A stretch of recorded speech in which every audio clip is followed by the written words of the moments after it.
to one of the 1 o'clock sessions. My name is Tom Eggert. I was one of the folks originally that met with Laura and Kelsey when we first started talking about the positive change as an event a number of years ago, and have been a judge over the last sessions. This was one that was suggested that came out of many of the of the questions that show up the questionnaires for those that participated in positive change, relating to what you're measuring, how you're measuring it, how you're reporting it, how you're talking about it, how it defines you as an organization. So for those of you that didn't apply, we had a phase 1 and a phase 2 application. The phase 1 application, one of the questions read, what are the key performance indicators that your organization uses to determine if you are meeting your social and environmental objectives? Provide a quantitative KPI, key performance indicator, and a qualitative KPI that demonstrates your success. And then for those organizations that made it through phase 1 to phase 2, they were presented the question, describe how your operation has created lasting measurable change and in what ways you measure that change. What data do you collect? Please describe impact metrics, not just business metrics. And from a whole host of different applications, companies, and I'm not trying to disclose any of the applicants, would talk about things like creating measurable lasting change to our food system. So then the question was, what would you use to measure this measurable lasting change to our food system? Or another organization, they wanted to catalyze systemic change for underrepresented populations in the technology.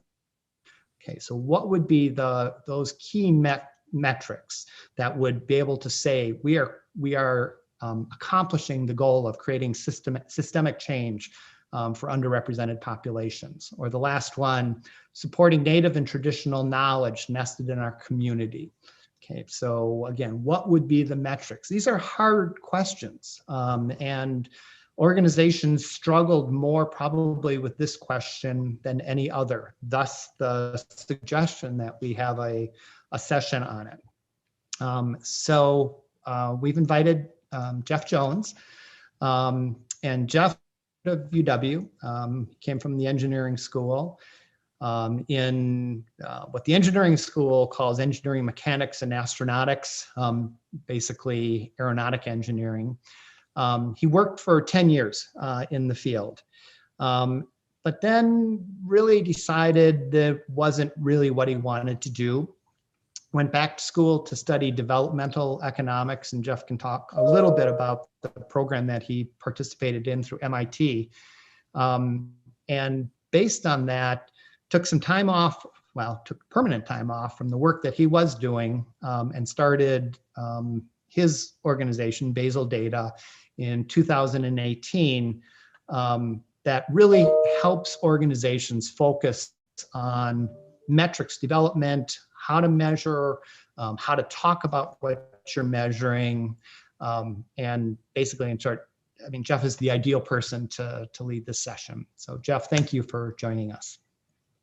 Thanks, Tom. Yeah, I'm really happy to be here and support WARF and the Force for Positive Change event.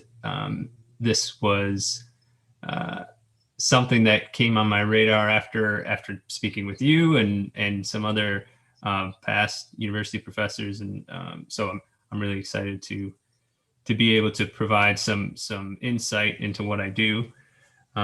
We talked a little bit. You mentioned Basil. I think one important point to mention is our primary objective is to utilize data within social enterprises and nonprofits in order to identify positive impact.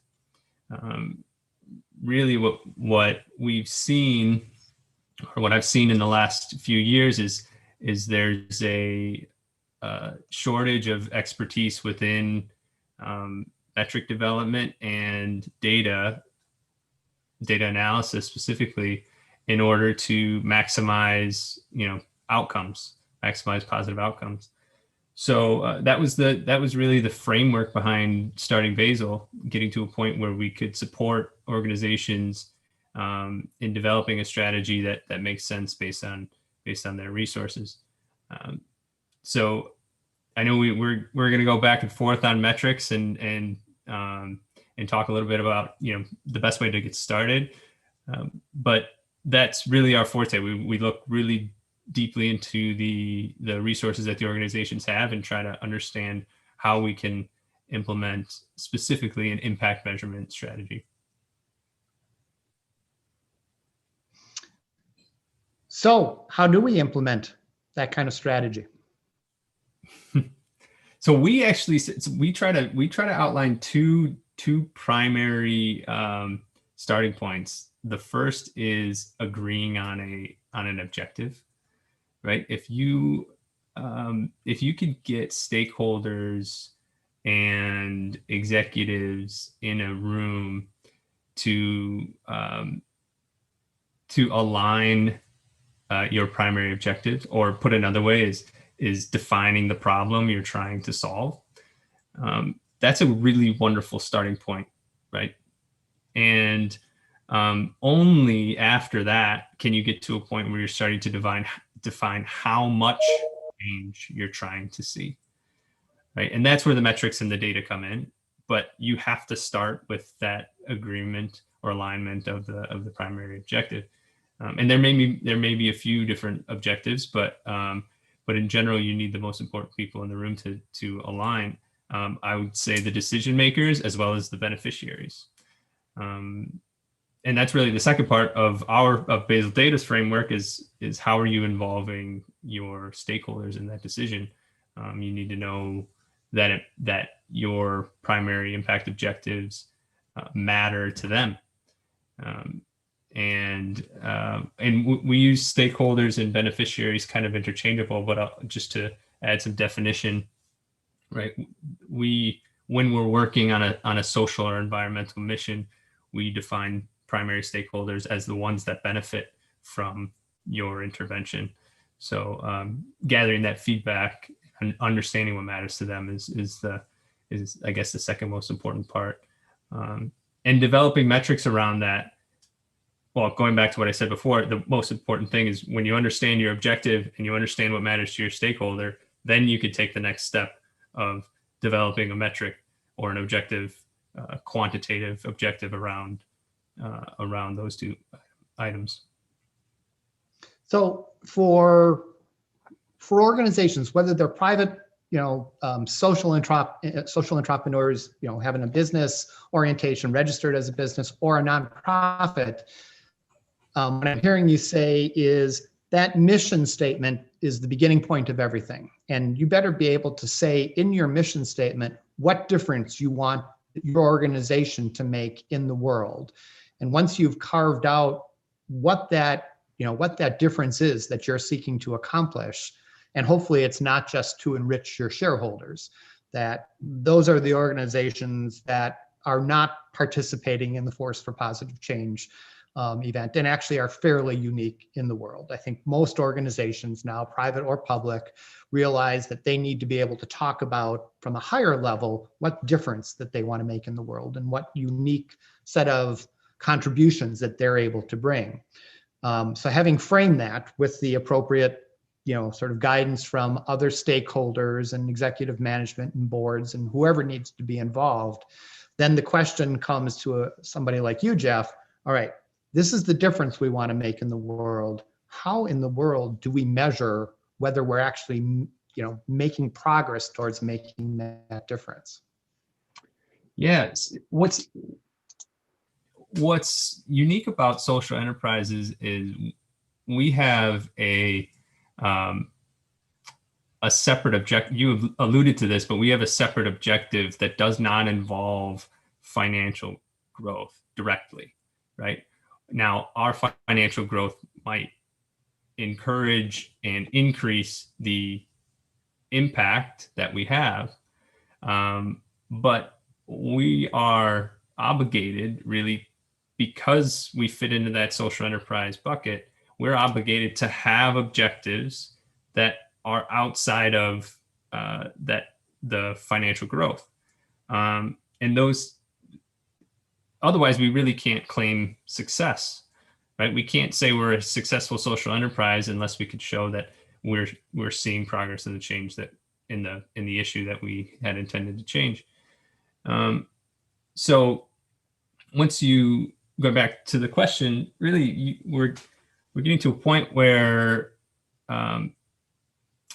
we have to understand how our specific intervention leads to certain short-term outcomes, and then intermediate-term outcomes, and then ultimately our long-term impact. And that's where we get involved. We try to outline what is it today that you can measure. Usually, I should take a step back actually. Separating outputs and outcomes, right? Identifying the outputs, which is the how many for how long, right? It's the understanding who participates, how long they participate for. How many customers you have, for instance. Yep. How many customers you have, for instance, how many, if you're offering let's say you're an ed tech entrepreneur or social enterprise, how many students utilize your software? How many teachers utilize your software? How long are they engaged for? Those kinds of outputs, right? The difference is then the outcomes get to the point of asking, so what, right? You've now engaged with a certain number of students. So what? Do we know that they're better off for engaging in your product? That's a clear distinction, right, between that outcome and the output. We have to start to understand what effect does it have, and that's where things get somewhat nuanced. Right? You have to. That's where it's really important to talk to your stakeholder, talk to the student in this case, or talk to the teacher. Are they saving time? Are they more engaged? And this could be a very qualitative response, right, where you're getting an understanding of almost like a review of your product, or you can have them rate how much more confidence do they have in this subject. And you can even, if you're a tech entrepreneur, right, if you have an application, you could start to gather that data directly. How much time are they spending within these modules, right, stuff like that. But it's clear to define the difference between, or it's important to define the difference between an output and then the outcome itself. Long term, we want to understand how much better are they becoming because of this, right? And that's where we get to things like behavioral change and long-term wellness, items like that. But in general, the answer is you start with what outputs you're able to measure, and then you ask yourself, so what? And you start to define metrics around outcomes. And then ultimately, in the end, we look at, right, what is the long-term goal, and can we define a quantitative approach to that long-term goal? Can you talk a little bit about the difference, or maybe the sequencing of qualitative to quantitative measures in the example that you used? You have students, so you have so many students that are now engaged, and previously maybe they weren't. But even if they're engaged, that doesn't measure, what difference that engagement is making. And so maybe the qualitative is, talking with them, or seeking some feedback from them, or putting them in a focus group together and just gathering some information, which is a kind of a preliminary step to a more quantitative, are these students actually making a difference with the education, with what they've learned, which is a much more difficult measure to kind of wrap your arms around. Yeah, so that's a great question. I would argue that the qualitative, the feedback component is necessary throughout the entire process, right? Understanding the stakeholder perspective is important always, right? You're always upgrading, you're improving the product. You should be also improving, or you should be also understanding how that change affects the stakeholder. But yes, the feedback is only a data set that encourages improvement directly from the stakeholder. Then you have to define quantitatively what is the metric that you're going to compare to, right? In this case, let's say it's your just to choose a subject, we'll say math. There are standards, right, that have been developed over years of primary school education that say a certain grade level performance should understand these general concepts, right? And we also know that those grade levels are underperforming in the United States, right? In general, fewer students are meeting their standard grade level performance. So maybe that's your quantitative metric, right? If you're teaching math, how many of them are able to show progress in these specific standards or these specific subjects, right? And that's what I say. It's very nuanced, right? Your metrics are specific to you. Your metrics are specific to the product you develop and the change that you're trying to see. One of the examples that I gave from one of the applications was to create measurable, lasting change in our food system. Well, that's sort of very broad. There'd be lots of potential ways to do it, but it wouldn't include counting the number of customers, the sort of the output stuff that you talked about. Yeah. I mean, if your mission is to change the food system, which probably means making higher quality food available to people that don't have access to higher quality, whatever it might mean, there's going to be some thought needed as to what is the change that we want to measure and that we would say that's attributable to what we're doing. Yeah. One step in our framework is we try to identify what the status quo is, right? What is the current, you define your problem, but then what is the current, in statistics, what is the current issue within that problem, right? Or how can we outline some statistics that are specifically related to the problem that we're trying to solve? So let's say the food system, if we're talking about nutrition, right, within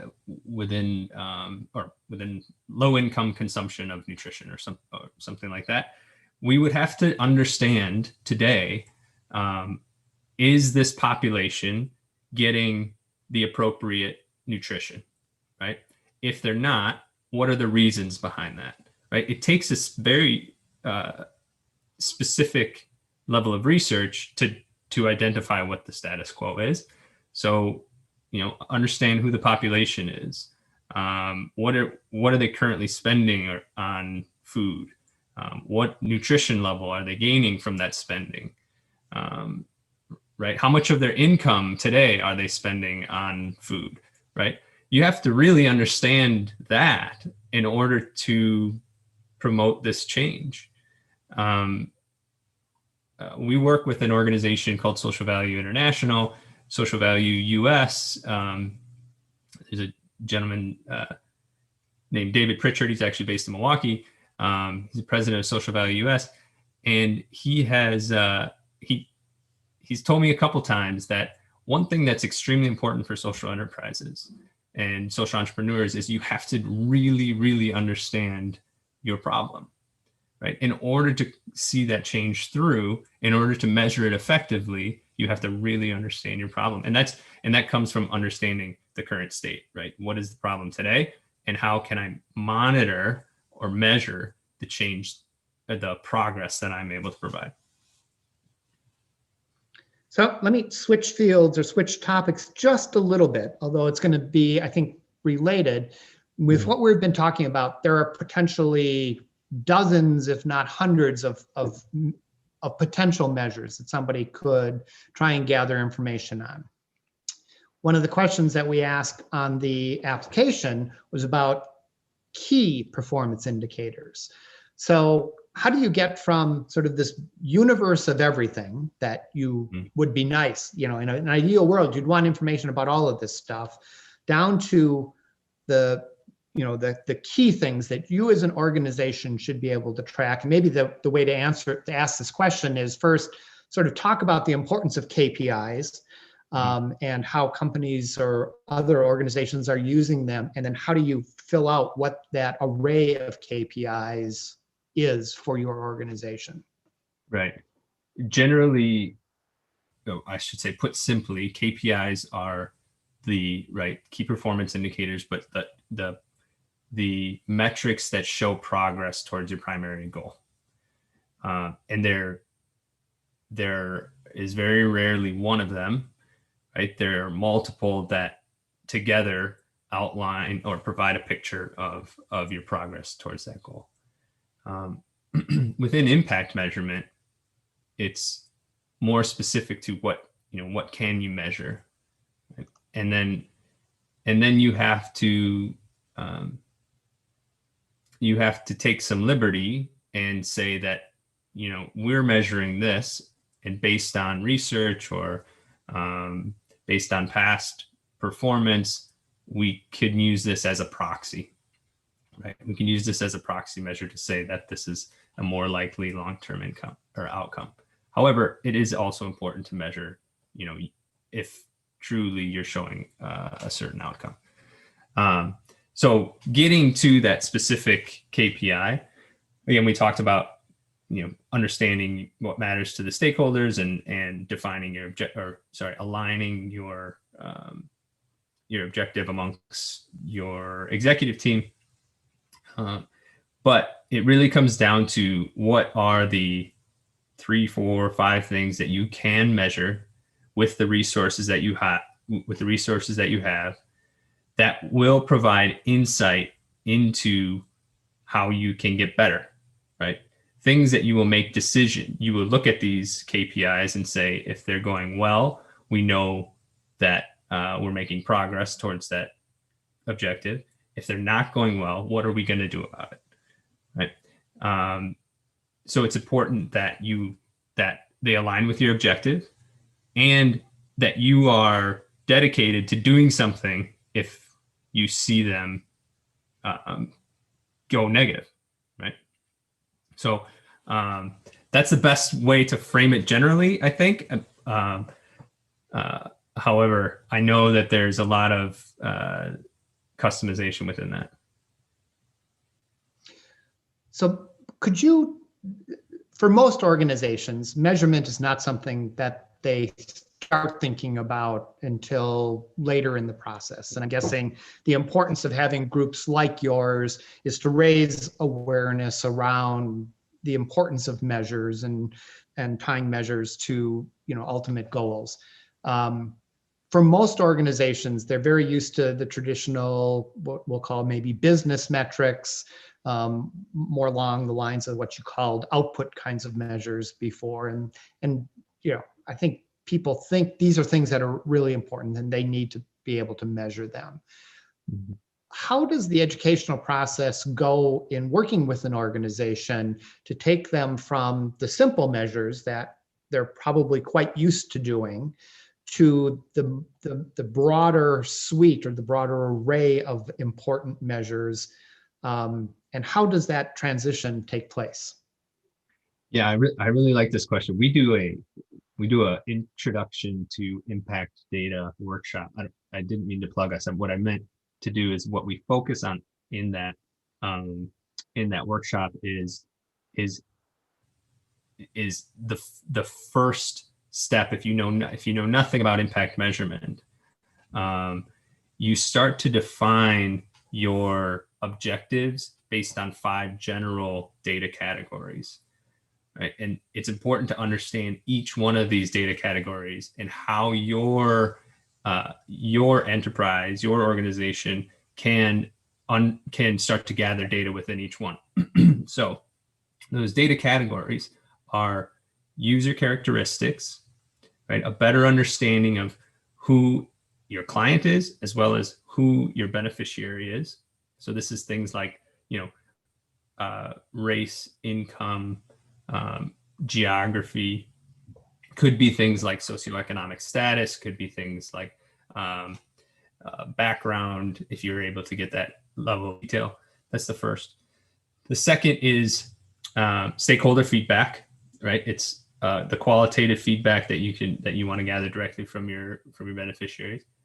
The third is outputs, right? Understanding what fits into that, how many people are engaged or how many people are participating and for how long. That is also, outputs are the business metrics of, how many sales you have, financial metrics. That really all falls under the activities that you're doing, the outputs of the activities that you're doing. The fourth is outcomes. So this is the short and intermediate change that is experienced by your stakeholders. And then the last is impact. Impact is very difficult to measure today. I would say for social enterprises, it's nearly impossible. In academics, it's often measured with randomized control trials. When universities might be doing longer term evaluations, grants will sometimes support these randomized control trials. But the purpose of impact data is to understand either long-term change or your contribution to change, right? And getting to the point where you can understand your specific contribution is somewhat difficult, especially for early stage organizations, but also just social enterprises that are running relatively lean. It's not realistic. So I'll repeat those. Impact I just talked about. Outcomes, I think all organizations should measure outcomes and get a good understanding of what the outcome is. Outputs, we talked at length about. Stakeholder feedback, identifying what matters, extremely important. And then user characteristics was the last one. And user characteristics also allows you to frame who your beneficiary is. If you, we often ask, do you know who your stakeholder is, right?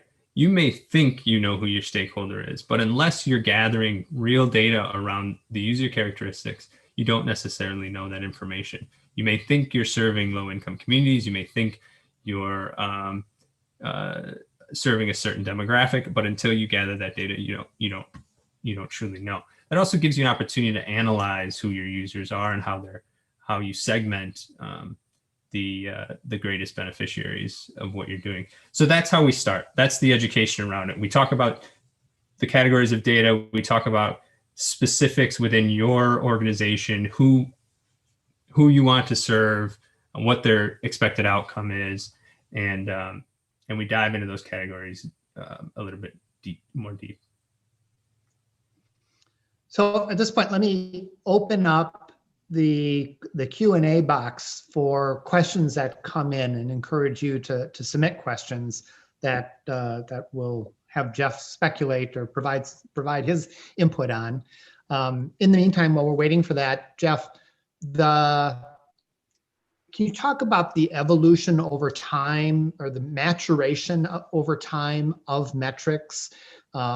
Many of the organizations that you've worked with are early stage, and as an early stage organization, there might, and I'm speculating here, there might be more emphasis put on, sort of the 1, 2, and 3 of the five metrics, of the 5 measures that you talked about. It's really important to understand who your users are. It's really important to get feedback and integrate feedback into how you're providing your goods or services. And then it's really important to do the outputs stuff. I mean, count the stuff that you need. And then as the organization matures over time, adding in some of the outcome metrics and ultimately the impact metrics And I'm speculating. I don't know that that's the way that it works, but in my mind, that would seem to say start with the easy stuff and then work towards the more complicated stuff. Is Yeah. that how? Well, Yeah, go ahead. you can't. That's yes. The answer is yes. You really cannot get to understand outcomes effectively without understanding the first three first, right? Now, the goal of metrics and data in general is to provide insight in order to make better decisions, right? Um, if you get to a point where you are measuring your user characteristics, you are gathering feedback, and you have a good model for gathering outputs, then how do you get better, right? You get better by understanding the so what. You get to the point where you are measuring outcomes as well. So yeah, there is an evolution there that occurs. Now, with that said, I would say that without having at least an expected outcome or a metric around expected outcome, you don't know from the beginning. You don't know if you're having the positive impact that you expect to have as a social enterprise. So I do think it's really important to at least start to understand how you would measure it, even if you don't have the resources yet, or if you don't have the appropriate data. I don't know if you, Tom, or if our participants today were able to listen to David Bornstein prior to this, the keynote for WARF, but he had outlined a few examples of solutions journalism that he was working that he had shown on the website. And one thing that was consistent between all of them was he's highlighting best practices, right? They're showing the purpose of solutions journalism. And just a quick overview for those that didn't get to see it, but he was outlining positive effects, right? So much of journalism focuses on the negative. Solutions journalism is highlighting the best practices, things that have gone well.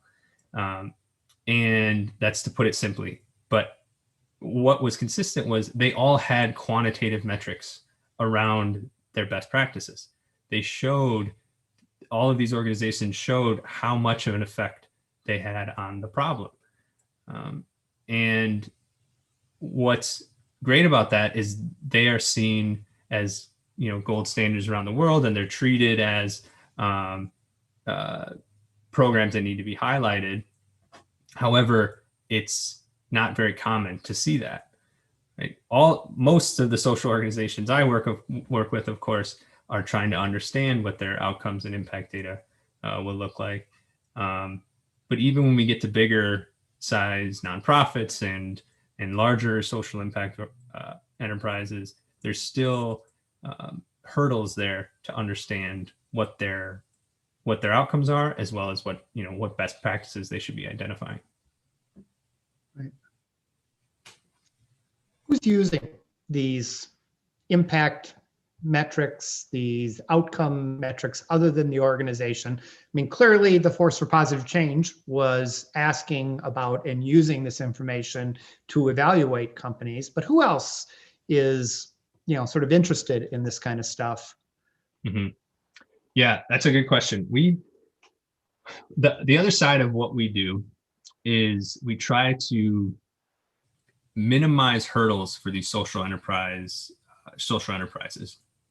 And one way to do that is to communicate this information to the investors and the grant writers that are willing to provide investment funds to these organizations, right? So it's happening at the foundation level, right? Foundations are requesting this type of information, these type of metrics from nonprofits. It is often difficult for nonprofits to do it on their own. But they have been asked for quite a while. Foundations have realized they want to understand the benefit of these grants. Investors, there's, I would say, a large amount of investing so we just looked it up. this week, but 715 billion, right, in 2020 went towards ESG or sustainable investing. Now, that is defined by the investors. So a lot of that is eliminating the negative, right? Not necessarily maximizing the positive, but eliminating the negative. They're not going to invest in Philip Morris or Altria, right? They're trying to focus on things that they know have some sort of corporate social responsibility on. And for social enterprises, small social enterprises, there's also a growth in investment that's being funneled towards entrepreneurs. There are more impact investors that are starting to ask for this information. There are specifically impact investors that are only focused on certain sectors, right? We want to know that you're having an effect on education. We want to know that you're having an effect on climate change. We want to know that you're having an effect on diversity, right? And they want to be able to measure that. So with all that said, there is no standard. There's not one specific way to measure your impact if you're within education, or one specific way to measure your impact if you're, working on diversity and inclusion. So there's a lot of different methods out there, and to the investors, they're doing it their own way as well. Now, I hope that changes, and there are certain accounting practices that are starting to develop around impact measurement, and I think we'll also start to see the request from bigger institutional investors for this type of data and these types of metrics. So have you worked with, and I totally agree with what you said about the rise of environmental, social, and governance criteria in decision-making at the publicly held company level.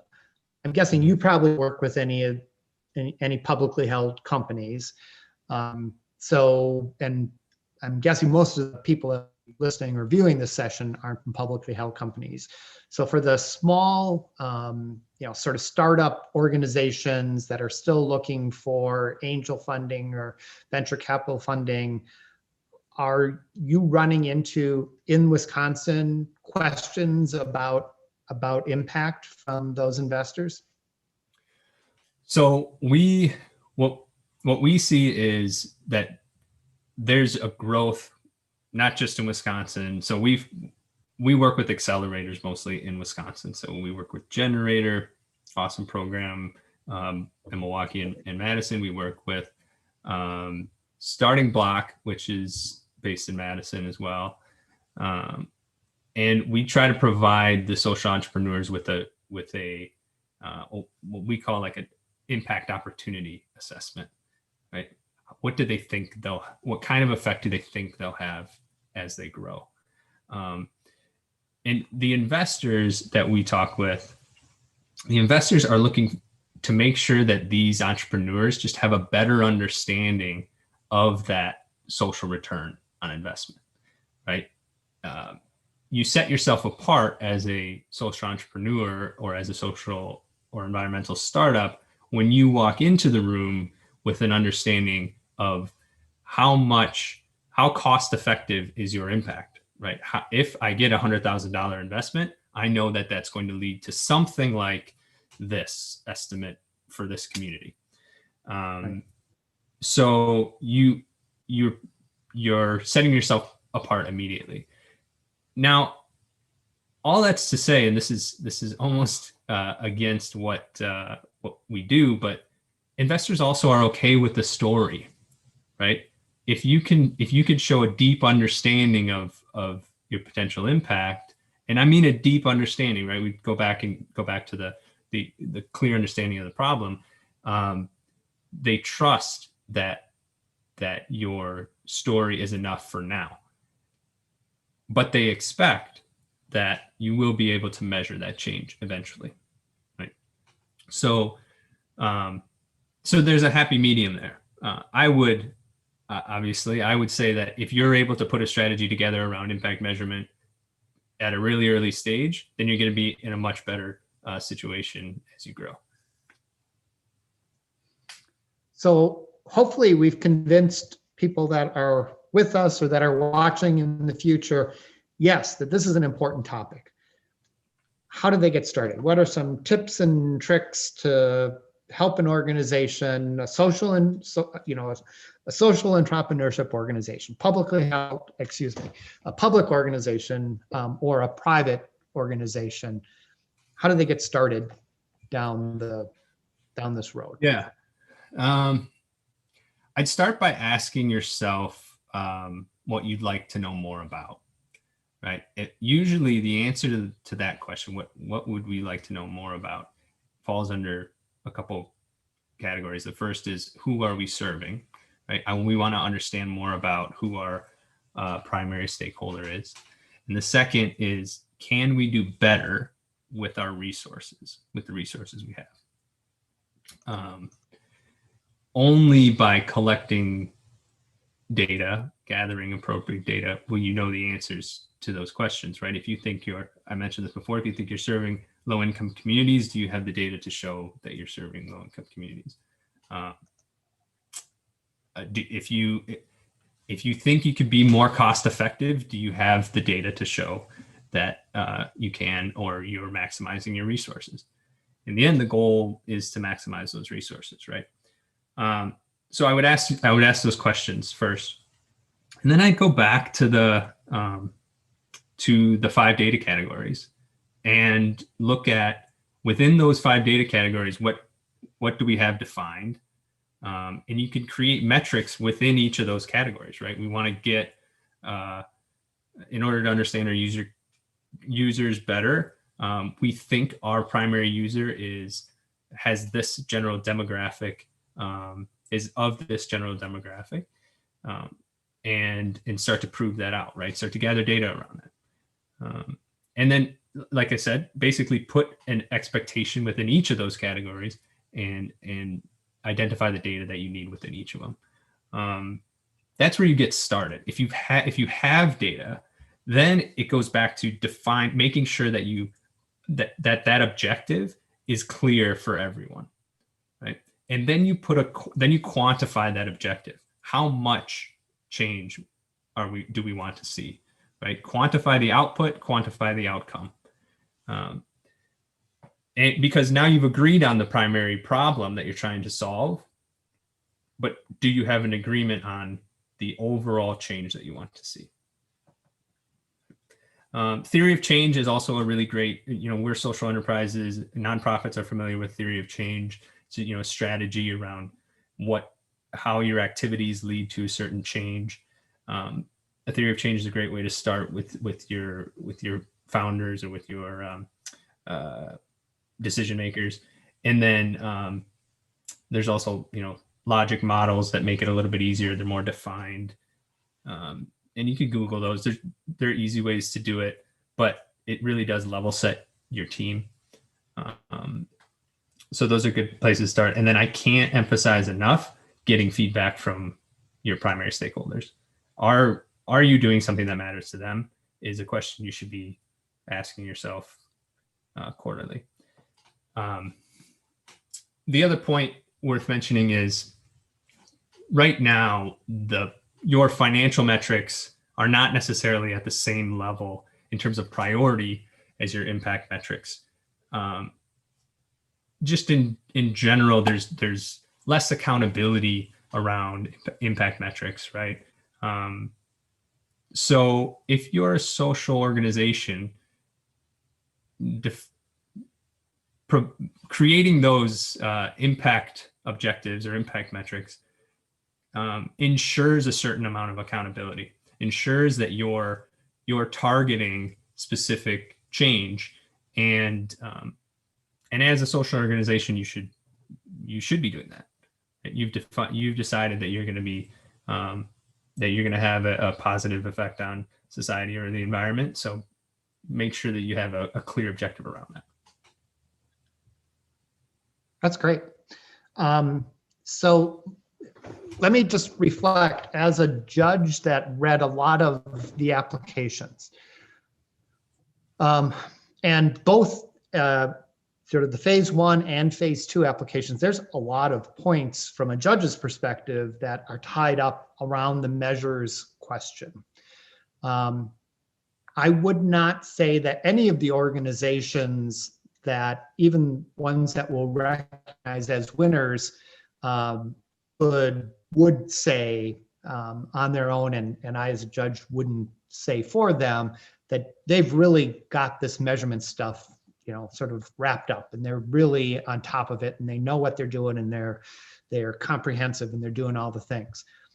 More often than not, most organizations are stuck at that output level, and we got a lot of answers on both the phase 1 and phase 2 applications that talked about outputs, even though we were specifically trying to ask about outcomes and impacts.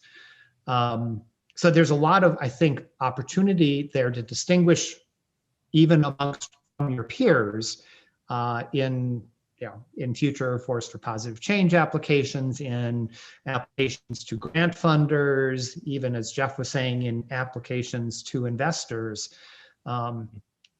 Jeff talks about like this is, we're there, that there's people that are models for doing this, and there really aren't. There's not a lot of, this is an area that's very ripe for development, and distinguishing yourself in this area, in this, sort of demonstrating a comprehensive, both understanding and embracing of different measures will really set you apart from other organizations. So hopefully, this video in the future becomes useful to organizations, whether you're applying to a future Force for Positive Change award, or funding through a foundation, or investors, or whoever else might be interested.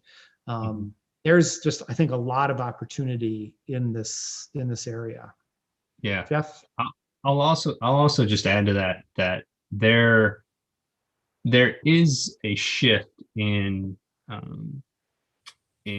talent expectations, right? If you're looking for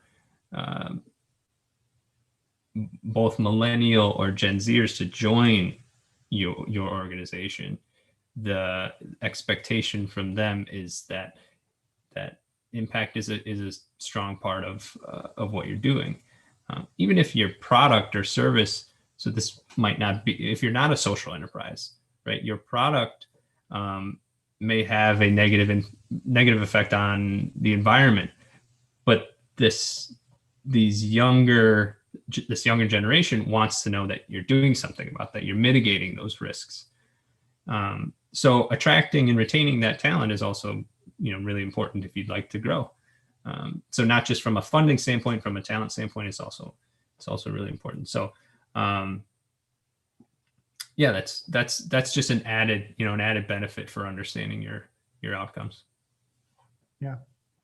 Jeff, before we go, we got a question that came in. Are social investors, so for those institutions that are looking for private sector money, so are social investors more interested in funding a going concern that has a social impact than getting a return on their investment in a 3 to 5 year period, or a 5 to 7 year period, whatever the expectation would be for the traditional VC funder? Yeah, from our experience, it depends on the funder, right? But most social investors are willing to take a below market rate, at or below market rate, for a proven social return on investment, right? If it's clear that that you can identify a social return, then these investors are very willing to invest, like you are able to provide a higher financial return.